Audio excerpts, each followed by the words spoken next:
In a time when empires rose with wealth and fell with greed, there was one king who built his dream not on gold but on grit.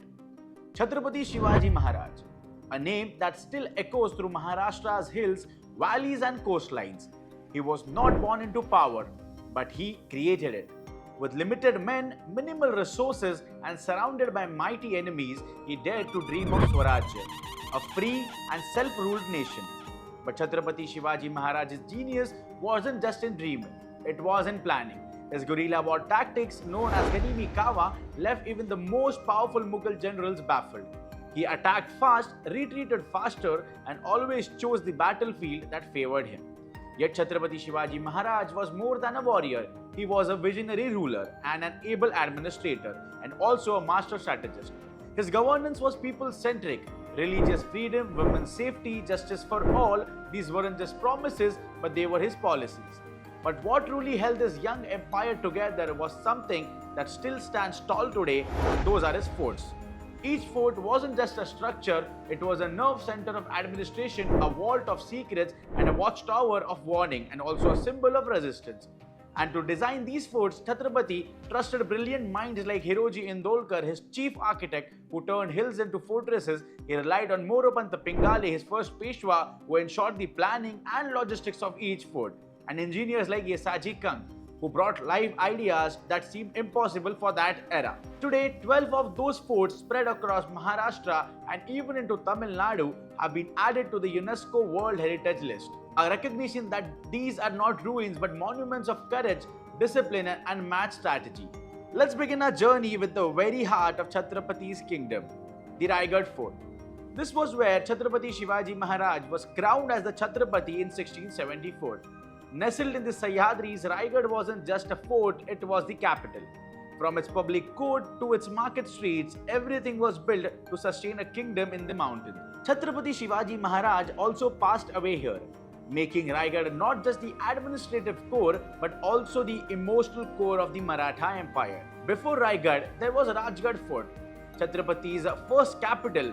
With its high ramparts, secret exits, and natural defenses, Rajgad became a launch pad for many of his early missions. He spent over 25 years over here, planning, learning, and building the foundation of Swarajya. Off the coast Maharashtra, on a rocky island, stands the mighty Sindhudurg fort. Built on the Arabian Sea, this fort was a naval base that protected the coastline. It has narrow entrances to fool enemies and even houses. A rare Chhatrapati Shivaji Maharaj temple is also placed on this fort. Now let's move on to the highest fort in Maharashtra, Salher Fort. Towering at 5,175 feet, it was here that the Marathas achieved a historic victory, defeating the Mughals in a direct battle. This wasn't a guerrilla warfare, this was a face-to-face battle in which the Marathas won. Salher became a turning point, proving they were just not mountain fighters, but they were also empire builders. Then comes the Shivneri Fort, the birthplace of Chhatrapati Shivaji Maharaj. Located near Junnar, it has a triangular layout, 7 fortified gates, and steep natural cliffs, perfect for its protection. It was here that Jizabai, his mother, raised him with tales of Ram, Krishna, and Valor. Planting the seed of Swarajya in his young mind, Lohagad Fort is the next one. Stands strong with massive iron-like walls. Along with the Visapur Fort, it protected crucial trade routes and acted as a gateway between the coastal Konkan and the Deccan Plateau. Even today, it's a favorite among trekkers, walking the same paths where history was once made.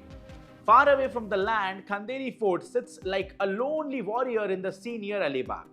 Built to counter the Siddhis of Janjira, it was a part of Chhatrapati's bold maritime vision. With this fort, he proved that Maratha power could expand into the sea, an extraordinary feat at that time. No story of Chhatrapati Shivaji Maharaj is complete without the Pratapgad Fort.